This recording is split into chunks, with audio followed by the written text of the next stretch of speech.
Eto na sila, ang nag-iisang masugid na tagahanga ni Nicole Yala. Chris Chuper! Kasama ang nag-iisang die-hard fan ni Chris Chuper, Nicole Hiala!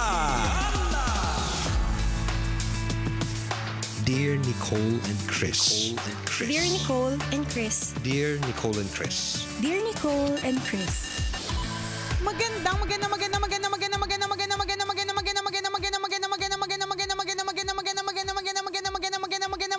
tanghali, mga tambalani sa mga kabisya, mga kabasic. Hi, partner! Hi partner! Hi mga kabisyo! Ano pong ulam ninyo? Kailangan pa bang i-memorize yan? Basic! Nakautang kay Aling Bebang. So, Oy. bagong lutong. Bagong lutong menudo. Bagong lutong munggo. Adobo. Bagong pritong. Galunggong. Sarap Sarap naman. naman ang ulam nyo. Share naman. Kaya naman po.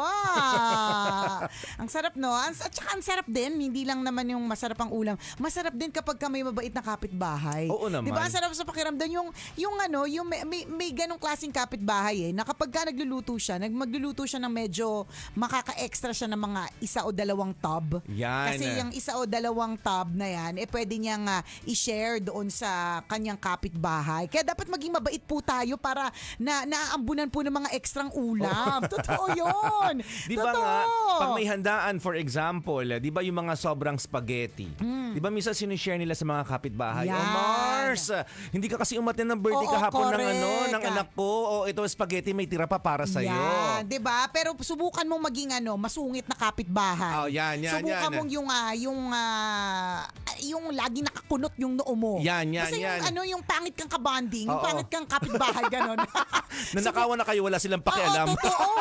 Totoo yan. May nangyayari na sa'yo. Wala silang pakialam. Nakakita ko niyan first hand the experience sa partner na sa sobrang hindi talaga siya mabait. May ugaling kapitbahay, ganon. Alam mo yung parang kahit na may nangyayari sa kanya sa labas ng bahay niya mismo, tiniis na mga kapitbahay na hindi tulungan. Oo nga. Well, ang sama nun, di ba? Hindi naman dapat. Di ba? Hindi naman dapat ganon. Pero nangyari. Oo. At nag-gets diba? natin yung lesson doon. At gets natin talaga yung lesson. Dapat maging mabuti kang kapitbahay. Totoo ka Kasi dyan. yung kapitbahay mo, yan din yung matatakbuhan mo talaga in times of emergency. Nakwento ko na to long time ago. Ayaw namin ng lumang kwento. Ay, di ba last week lang siya? Okay, sige. Gusto na namin yan. Ano daw? Yung bilis magkaroon ng pagbabago sa timeline. Long ago may kwento ka. Ano daw? Yung harapan ng bahay nila, merong puno. So since di ba syempre ang mga puno naman alam natin sinisilungan niya ng mga tao. So yung puno na yon, pinipilahan siya ng pedicab. So malilim eh. So yun yung piniling parang tambayan. Sa halip na sa kabilang side, doon tayo sa may lilim na puno, di ba? At doon tayo tumambay, doon tayo umupo. Nagalit yung may-ari ng bahay. Umalis kayo diyan. Kanya yung puno din. Sa ano yun, alam ko sa pampubliko yun, nasa labas ng bahay nila eh. Oh, okay. Anong masasabi mo doon? Pag nasa labas ng bahay, hindi sa kanila yun, di ba? Pag nasa loob ng bahay, sa inyo yun. Ganun ba yun? Paano kung ako naman yung nagtanim? Tapos nasa labas siya ng bahay namin. Hindi amin yan. Depende. Nasa Anong batas perimeter yan? ba ng ano to? Ng Hindi ko alam. Ano bang spelling ng perimeter? Hindi ko rin alam, nakikiperimeter lang ako eh. Anyways, basta nasa labas ng bakod nila. Ayan, so hindi na nila hindi na nila property. Oo. So nagalit. Sabi, umalis kayo dyan. Doon kayo sa kabilang side ng kalye. Dinig na dinig. Kasi yun. doon naman talaga kayo dapat. Ay, sabi niya na nay, nakikiano lang po kami, nakikililim kasi mainit po yung panahon. Umalis kayo dyan. Ay, ako dyan pumunta. Doon kayo kabila. Ganon. Ay, nakakairita talaga kayo. Ganon. Ganon. Dumating yung time na nawala na yung puno. Pinutol. Basta nawala yung puno. Ngayon, dumating ang tag-ulan. Totoo, real story ito mga kabisyo. Binaha yung lugar. Okay. Yung bahay punong-puno ng baha. Binaha yung bahay. Pinasok ng kung ano-anong basura, ng kung ano-anong mga gamit. Yung matanda doon, sabi niya, ang mga iho, sabi doon sa mga pedicab driver, mga iho, tulungan niyo naman ako mga anak, ang daming basura dito sa loob. Yung mga pedicab drivers, dead ma.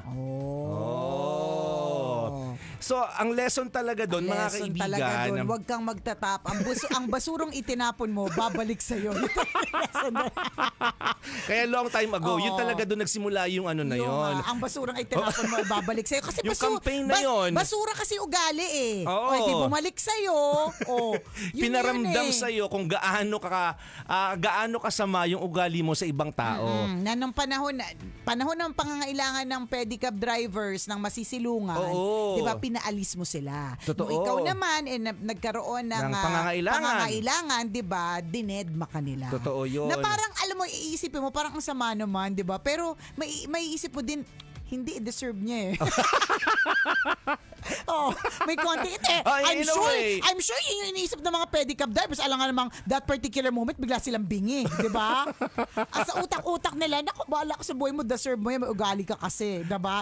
Pero although, hindi naman deserve ng mga tao na may masamang mangyari sa kanila. Kung pag-uusapan ay kagandahan ng ugali, hindi dapat Hindi ganon. dapat ganon.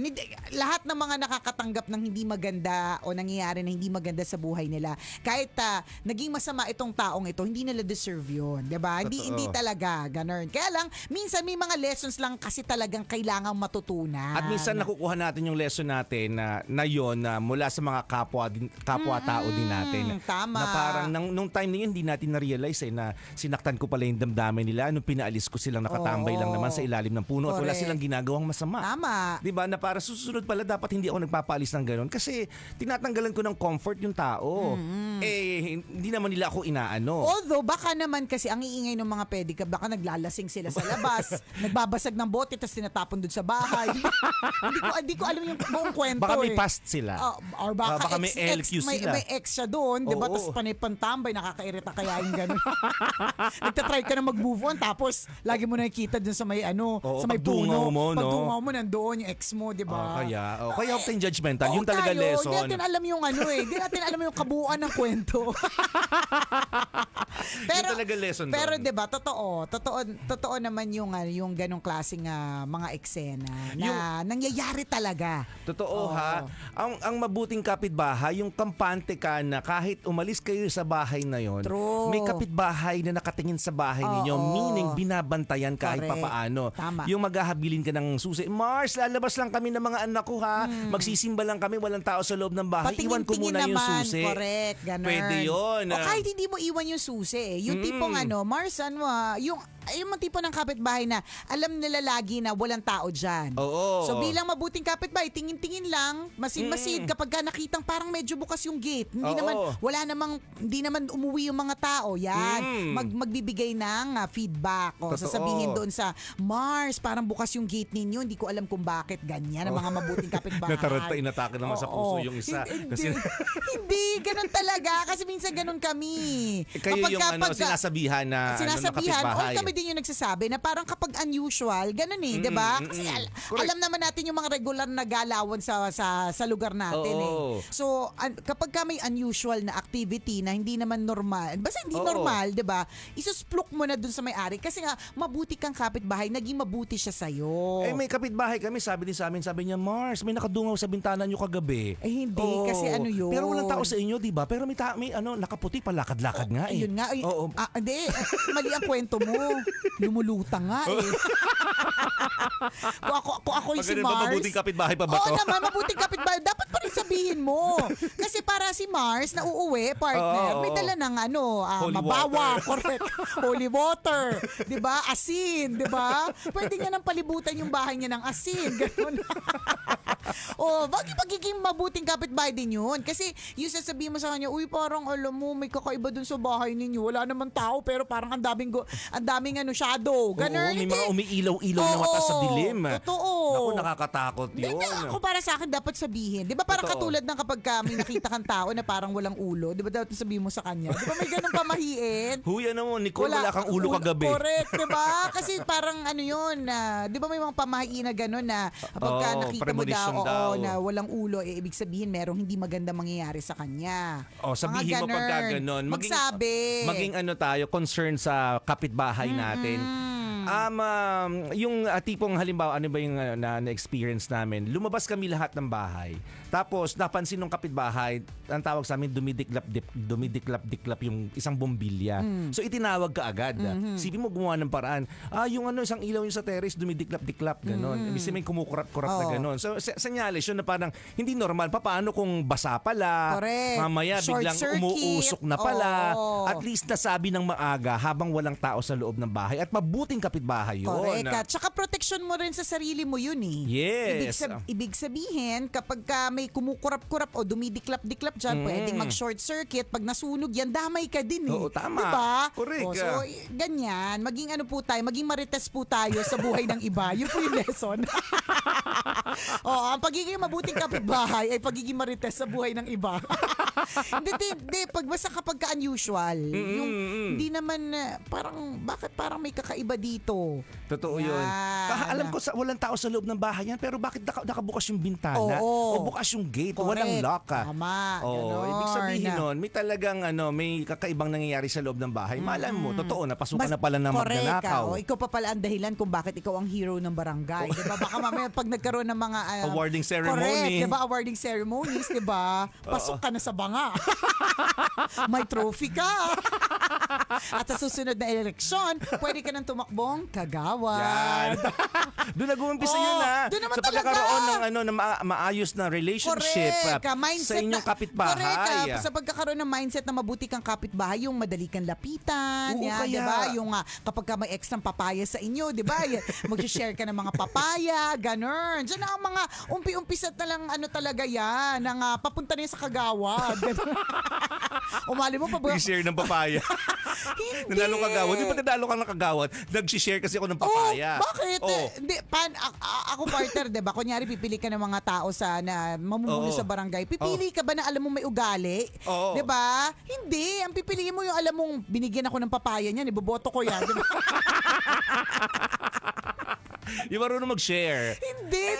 May parang personal touch, parang gano'n. Halimbawa, may kagandahang ginawa. correct. Ganon. At matatandaan ka kasi noon, 'di ba? Oo, kaya. Ikaw ay matatandaan ng dalawang bagay lang na matatandaan ka ng isang tao. Matatandaan ka sa masamang ginawa niya sa iyo, and matatandaan ka rin sa mabuting ginawa niya sa iyo, 'di ba? O Correct. ginawa mo sa kanya. O doon na tayo sa mabuti. At nag-uumpisa yun sa sharing. Correct. Kung Nag-umpisa po yun sa papaya.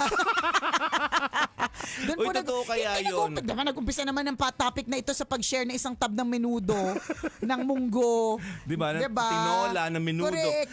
Totoo kasi partner nung nagkaroon kami ng kapitbahay na yung out of nowhere, hindi naman namin siya actually parang ka-close. Parang among the mga kapitbahay, siya yung hindi masyadong ma-PR. May mga kapitbahay kasi ma-PR eh. Diba? Meron naman yung mga marites talaga. Oo, ganun. Hindi na necessarily marites, pero yung bumabate, yung nag-small talk, diba? Mga ganun. Pero meron din talaga na hindi masyado. So, nung itong hindi masyadong palaimik, ganyan, tahimik lang na kapitbahay, isang araw nagbigay ng ng ulam. Oh. So, parang gulat na gulat kami na parang, hey, ang kakatuwa naman. Parang may paulam pa na bigla. Tapos mainit-init pa talaga. Sabi niya, extra kasing ginawa ko. That's good. Ganon. So, nung pumunta kami ng Ilocos Partner, isa siya sa mga binigyan namin ng pasalubong, di ba?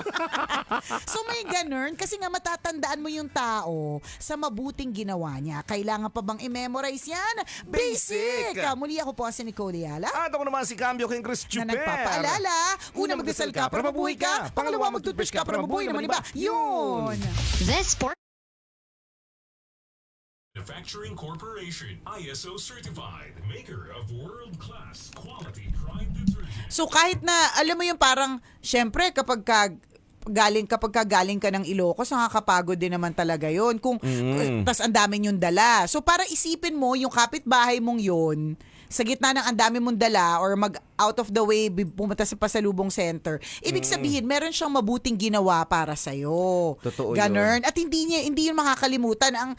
Alam mo yun, minsan mababaw yung dahilan kung ba't natin binoboto yung isang tao. Minsan, di ba, hindi na natin nilalaliman. Pero natatandaan natin yung ginawa nila para sa atin. Parang may isang beses na isang senator partner na hindi ko talaga siya makalimutan kasi natatandaan niya kung kailan, nung pag pumupunta siya dito, natatandaan niya kung kailan ako nabuntis, natatandaan niya yung pangalan ng anak ko na panganay at alam niya ang dalawa na yung anak ko, alam mo yung parang ang dami-dami mo naman pwedeng isipin. I'm sure na-research siya siguro or binulungan na siya. Pero yung feeling ba na, natandaan niya ako. Para sa akin, mabuti kasi yun eh. Or pwede mo namang hindi natandaan, di ba? Pero natandaan mo. Bakit? Di ba? Ganun. Kumbaga parang special attachment, Oo. special connection in a way. Tama. Di ba? Appreciated yun. Di ba? Tingnan mo yung mga halimbawa yung mga politician.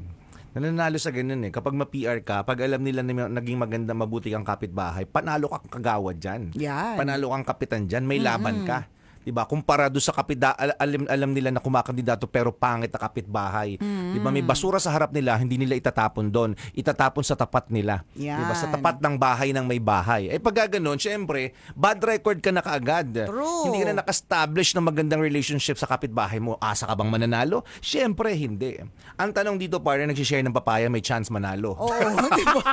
Hindi, feeling ko, malay mo yung isang boto mo, di ba minsan sa barangay, isang boto lang yung nakapagpanalo sa kanya. Oo, Pag dahil sa papaya mo yan. Totoo yan. Hindi mo masasabi. Yung nagpainom nga lang eh. Oo. Di ba, halimbawa, may birthday yan. Tapos, nagmagandang loob lang. Pre, ito, bilog. Ito, long neck. Dagdag alak nyo yan sa birthday celebration ng anak ninyo. Matatandaan ka ng taong yun. True. Eh, may nabalitaan din ako, partner, hindi lang papaya yung shinare eh. Asawa yung shinare. Ay, wag Panalo naman ba yun. yun? Kapag ka ganun, nako, minus na ang points mo bilang kagawad, minus ligtas points ka pa sa langit. Ang daming minus nun. Ay, hindi pwedeng i-share. Wag. Hindi pwedeng i-share. Hindi ganun. Kasi yung kapitbahay namin, nahuli din ganun. Hindi pwede. Asawa ko yan, ba't nasa bahay nyo? Ay, Sabing hindi. ganun. Sabi niya, mabuti kapitbahay kasi ako, di ba? Kung paano ka mag-alaga, ganun din ako. Charot. Ayaw natin ang ganun. Ay, iba pala yun. Hindi pala kasali yun. Hindi yung kasali. Wag yun. Doon lang tayo sa painom tsaka papapaya. Ganon. In other words, maging mabuting kapitbahay, maging mabuting tao. Tama. Diba? Kasi malayo ang madadala ng kabutihan mo. Oo, yun lang, hindi lang sa pagiging kapitbahay kapag ka mabuti ka Yes. talaga, promise. Alam mo yung mga taong mabubuti, ang daling pautangin, ang daling ayain, Yes. 'di ba? Parang ayain natin yun, ang bait kasi nila 'di ba? Or parang basta madali ang lahat ng bagay. Ang daling pakisamahan. Mm. Diba? Kumpara sa isang taong may ugali. Perfect talaga yung example na yun. Humihingi siya ng tulong doon sa mga pedicab drivers, deadma. Correct. Oo, parang walang willing. Samantalang iba, pag mabuti ang kapitbahay, halimbawa may bit-bit ka, lalapitan ka nila eh. Kunyari, matanda na nakita nila maraming bit-bit. Pag alam nila mabuti kang kapitbahay, tutulungan ka nila talaga. eh. Nay, ako na po magdadala, bibit-bitin ko na po yan. Diba? Tsaka lagi kang binabate. True. Pag ganun. Mars! Aga mo nagwawalis ka na sa harapan ng bahay nyo. Diba? Yan. Okay lang kayo? Oo. Ganun ang mga eksena. Kaya maging mabuting kapitbahay. Totoo yan, you can never go wrong.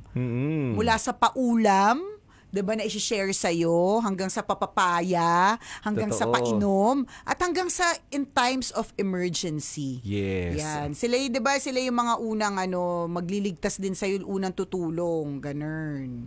Correct.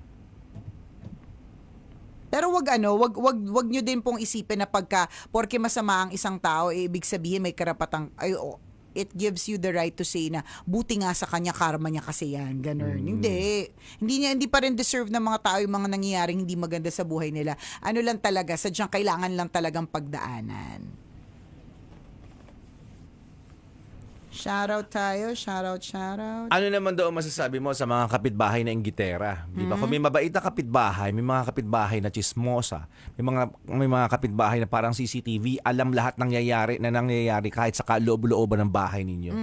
Paano magtataka ka? Paano niya nalaman? Paano niya nalaman may TV kami sa kwarto? Paano niya nalaman may 35 inches yung TV namin? Yan. Meron man 35 inches o 32 inches. Alam lahat yon. Ang galing, no? Alam mo na, astigan talaga ako sa mga yung parang hindi naman siya masyado lumalabas, pero alam niya lahat. Dami niyang alam. Totoo. Nagagalingan talaga ako sa powers ng mga kapitbahay, ng mga marites. Yung parang hindi mo naman natandaan na ang tagal-tagal niya sa labas. Pero nung pagbalik niya sa bahay, ang dami niya nasagap na chika. Iba, no? Sa bahay, ang dami niya nasagap na chika. Hello kay Benny de la Cruz. Ang ganda ng t-shirt mo, Nicole. Thank you. Luma-luma na to eh. Kaya pag minsan may nang mga nagtatanong sa akin, saan niyo po nabili yung mga ano? Hindi ko matanda. Luma na po. Sabi ni Liza Solomon, pa-shoutout po, isa po akong fan.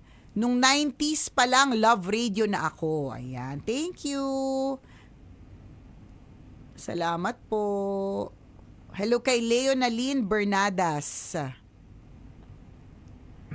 Sabi ni Coy Joves, kami dito sa kapitbahay namin na paghahabilinan din ng susi. Mababait sila. Marunong makisama, mahilig din magbigay ng mga niluluto nila. Kaya kami din, pag nagbabakasyon, hindi sila nakakalimutang pasalubungan. Ganun. Totoo. Bumabalik talaga siya. Boy, pagbalik talaga eh. Bumabalik ang kabutihan at kasamaan. Lahat ng ginawa mo. Correct. may O, balik tama to, talaga. sabi ni Peony Jove. Ang mabuting kapitbahay, mapag-iiwanan ng pambayad sa Shopee at Lazada. Oo, totoo.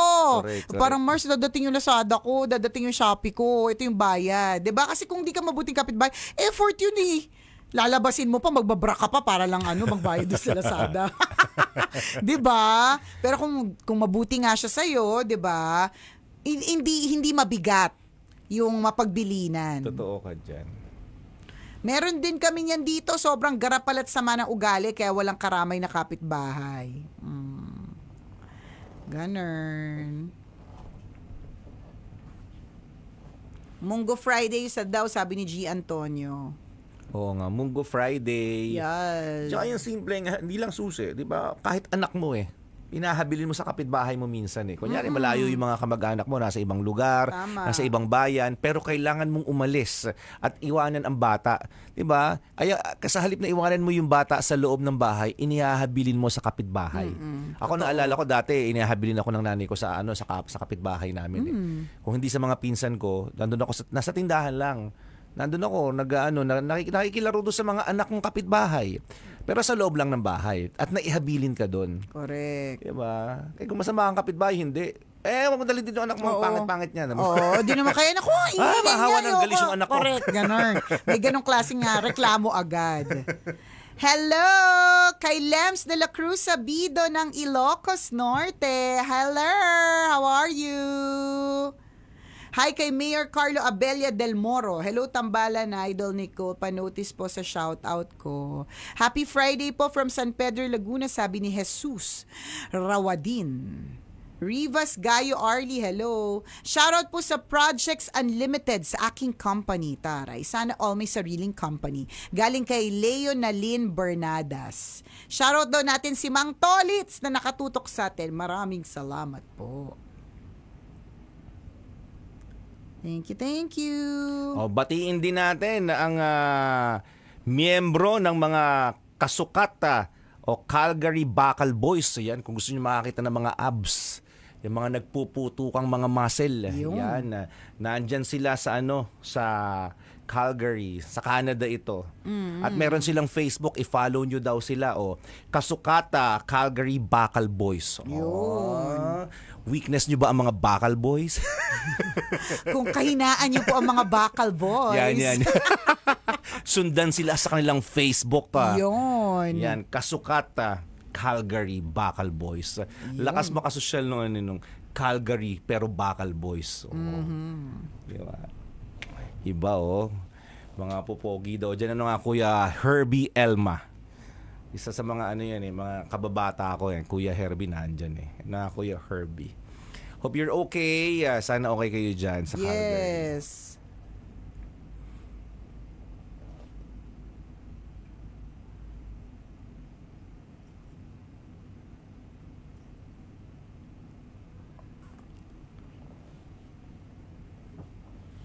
Okay, Docs. Van on duty.